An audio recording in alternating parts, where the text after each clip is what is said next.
Awesome. Hi, everyone. Welcome to the Memphis Story Elementary Breakout Room.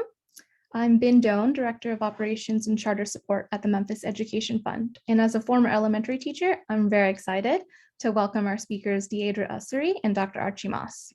We've just heard about how these passionate leaders have created cultures of social emotional health and learning in their schools. And now we have the wonderful opportunity to dive into the minds of these experts with any questions you may have. So please type your questions directly to me via chat, and I'll start off with some wonderings of my own. So Dr. Moss, you mentioned how essential having daily advisory for students during the pandemic was for fostering community and how the students benefited from it even more after the pandemic. What strategies or practices were implemented during advisory time that made it so impactful? I felt like it was so critical and important for us during the pandemic when our kids were experiencing so much trauma. There was so much going on in the world. There was the racial injustice that was taking place within the community, but there was also the global health pandemic that was going on. And so we knew that our students were coming to us with a lot of baggage each and every day. And we knew that it was imperative for us to be able to address that baggage before we addressed any of the academics. And so we had advisory to number one, as an opportunity to just get to know our kids, for them to show up to school each and every day and just be able to unpack what had just took place the night before, the weekend before, what was going on in their lives. So it was an opportunity for our students to partner with one another, to collaborate, to share their thoughts on different things. The aspect that I think a lot of my students and teachers enjoyed the most was the community builders. So again, still trying to incorporate some of the social emotional learning and skills that we feel like our students needed, learning how to collaborate, learning how to work together, learning how to communicate needs and wants and desires.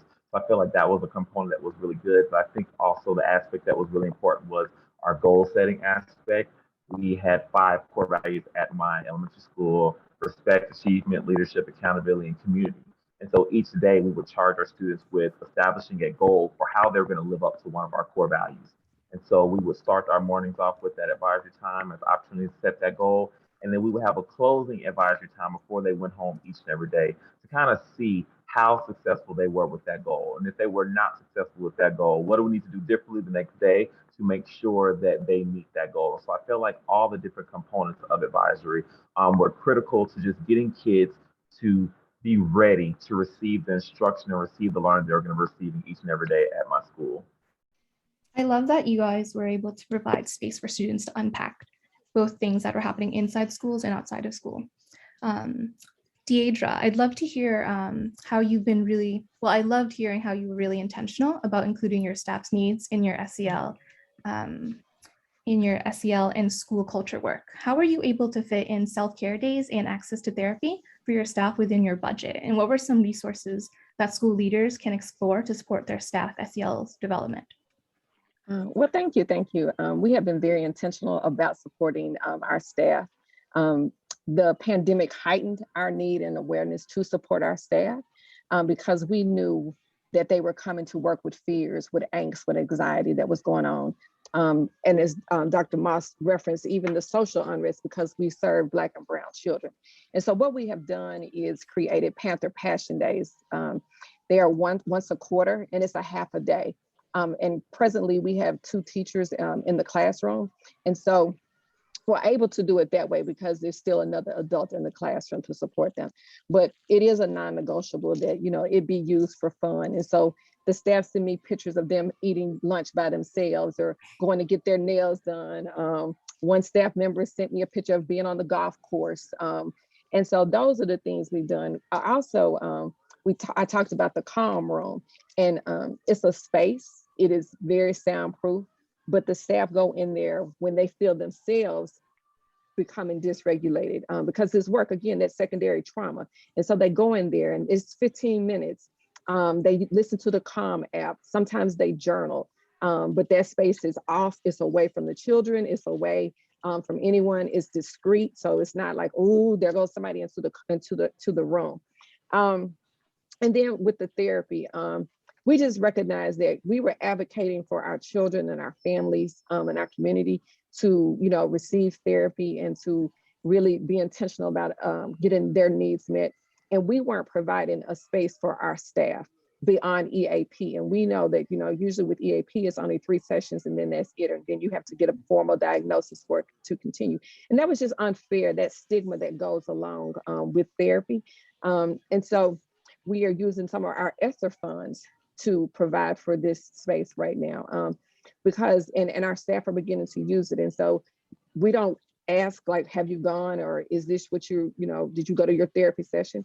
The staff are saying, I'm so grateful we have this space and this opportunity and this benefit to be able to, get support for ourselves at this time. That's wonderful to hear that you're taking your staff's mental health so critically. Could you tell a little bit more about how you fit it into the budget? I know beyond ESSER, are there any other sources of funds you're tapping? So now right now, like I said, because we have a teacher and an instructional assistant in the classroom, we don't have to, we don't need a sub, we don't need, someone else or another stream of funds. If there is not a teacher or an assistant available, the leadership team steps in. We know that, because you choose the day at the beginning of the quarter, we know when people are going to be out. And if we need to cover, we step in and we cover. But it's that important that our teachers get their Panther Passion Days. And so both of you talked about how critical it was that all stakeholders are seen, heard, and deeply known. And so I'd love to hear how you navigated this past year of virtual and pandemic learning while making sure that parents and families really felt truly seen, heard, and deeply known.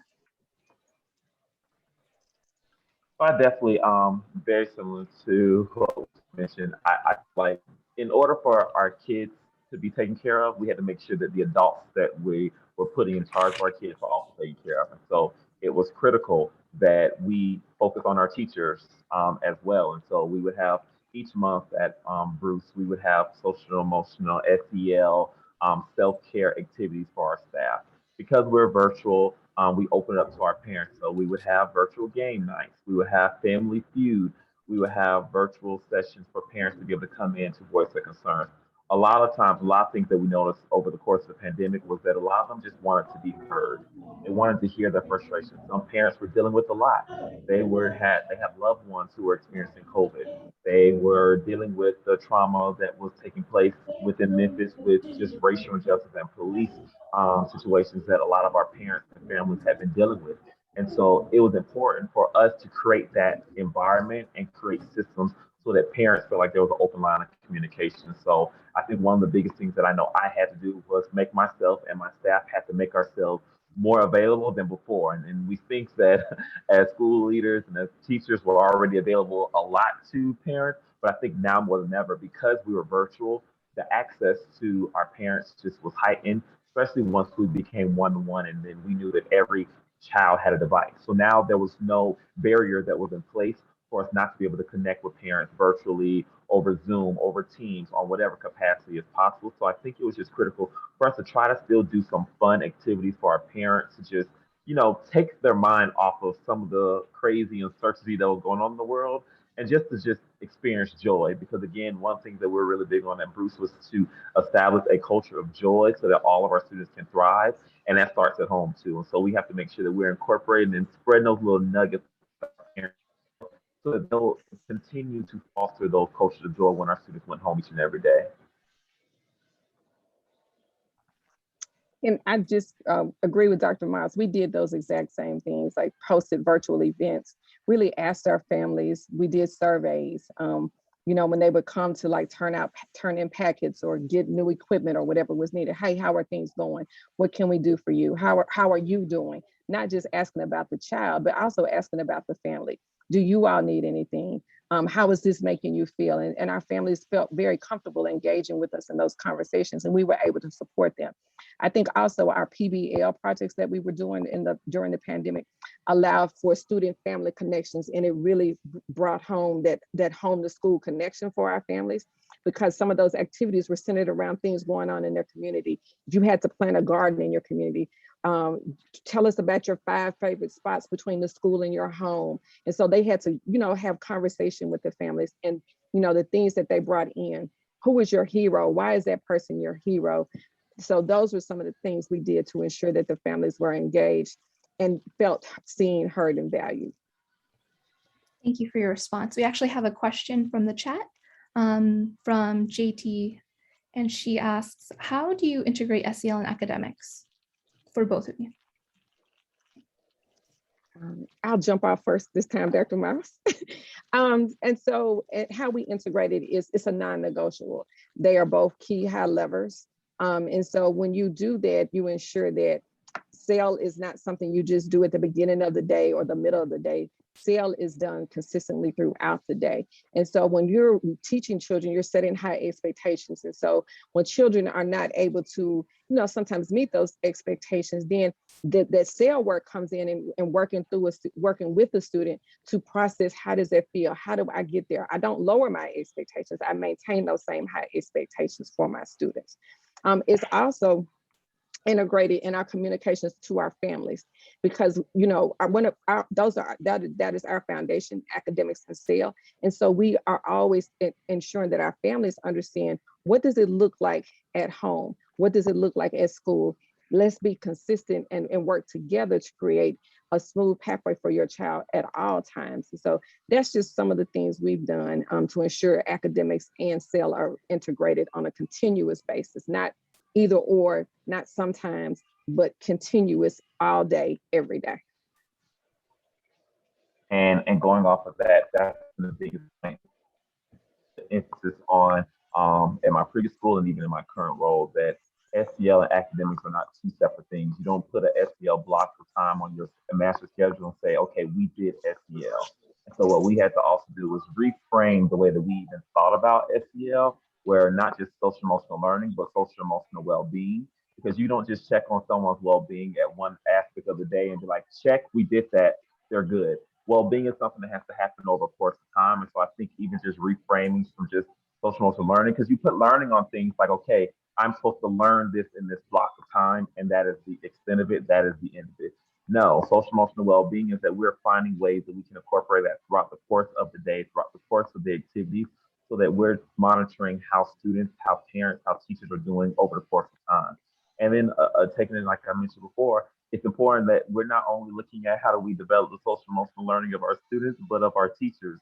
And so we had to really focus on, and what we've been focusing on now, it's just with the work I'm doing now, how do we establish SEL and model that process for our teachers, so that, again, we're making sure that they're getting the development and the support that they need. So again, they can model that for our students. And just as mentioned before, like, we hope that if we continue doing some adult SEL, they don't make the connection from school to home, so that there isn't this disconnect, so that our kids are really getting what they need 24/7 and not just when they go to school each and every day. Mm-hmm. I love that connection to what Yetta Lewis on the panel talked about, how there's a false dichotomy between SEL and academics, and the social emotional health and learning is the infrastructure for strong academics. So what recommendations do you both have for schools that are still developing this infrastructure, and what pitfalls should they avoid?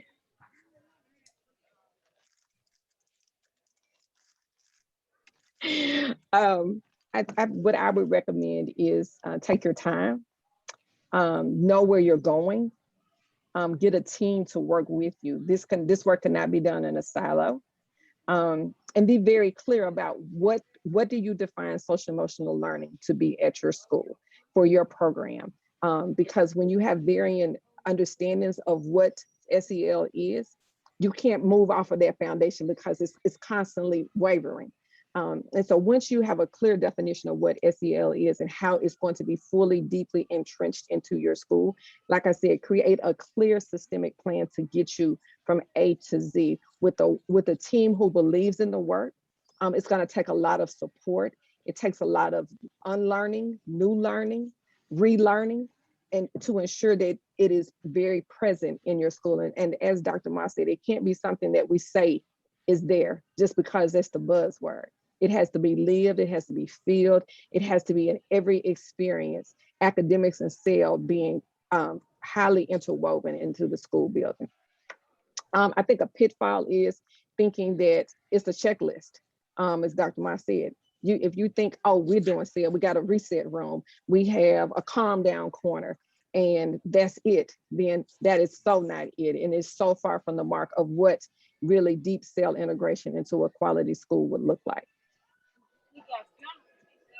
And I think just I'll add on to that. I think it's important to, like you said, like go slow so you feel fast in the end. And so like my current work with Transcend, we're really working around how do we establish, and build social emotional well-being in the schools that we're serving. I think what's important and critical to the work that I was able to do last year at Bruce Elementary School was we were able to pilot this so we can get it right first before we roll this out to the whole school. And so I think if schools and school leaders are really working to try to do this work, previously at Bruce, we were one of the few Shelby County schools to actually incorporate advisory into our daily schedule. There was not a district personnel that told us we were supposed to do this. This is what I felt like was imperative for our kids. And so I felt like we were doing this work in a pilot form and we were learning from each of those opportunities, figuring out what we needed to revamp, what we need to modify, how much more time, what curriculum we're using. We need to really look at all the nuances of trying to establish this like advisory SEL block of time. And so I think it's important for schools and school leaders to understand that you got to try some things. You gotta put yourself out there and figure out, and don't think that everything this massive, elaborate advisory time is going to happen overnight. It takes time to build yourself up to get to where you're trying to go. And I think all those opportunities to be able to pilot, getting a group of teachers that are on board, that are ready to learn, to be able to do this process. So then when it's time for you to roll it out to the entire school, you have the kind of the data, you have the research that goes along with why this works, you have the support from the staff, you have the community buy-in, you have the students buy-in. And so I think it just makes it a little bit easier, kind of make it happen. And I think the biggest pitfall, and I think I was a little bit more of a rebel. There are oftentimes isn't time devoted within the instructional schedule to devote to this SEL work or to do this work. And so the state of Tennessee tells us we have to have so many minutes of math, so many minutes of reading, and there's such sticklers on like we got to devote this much time and effort and energy. And I just wouldn't get caught up in that. I'm a firm believer that until we address the social emotional needs for our kids, we're never going to address their academic needs. And so carving out some time within that math block, carving out some time within that reading block to address how they're showing up in the day is going to get them to have a more entry point and be more receptive to the learning that they're about to experience in their content areas. And so I think it is critical to not get so caught up in, oh, I don't have time for this because I have these district mandates on how much time I have to devote to this. But realizing if you do not devote the time, effort, and energy, the kids are going to take it anyway. And so you might as well plan for it in advance so that we have the opportunity to know how we can control the conversation, control the messaging, so that we can have students have successful and productive academic blocks throughout the course of the day. Yeah. I love that both of you guys are pushing for innovation and creativity in this space, but also grounding it in the data and reflection. Deidre, I would love to hear more about these bridge classrooms that you mentioned. And you also mentioned their importance in giving certain students the time and the space to learn social and emotional skills. How is the bridge classroom different from the reset rooms that so many other schools have? So our bridge classroom was really birthed from the reset room. And we know what reset rooms are. When children are dysregulated, they go, they calm down, they breathe, they process what has happened, and then, they go back into the classroom. What we found was there was children who historically would be suspended or expelled because of huge emotions for behavioral outbursts. And so what we did commit to was not putting elementary children out of the school, making this their safe space. And so because of that, the bridge room was developed. And the bridge room is a 6 to 9 week intensive intervention, for lack of better words, for a student. In this space, it is 8 to 10 children, so it's a small group setting. We work in collaboration with, there's a teacher, an instructional assistant, a clinician who is a licensed clinical social worker, as well as the homeroom teacher and the family. All of these individuals work collectively together to create a plan for success for the student. And so there's weekly meetings.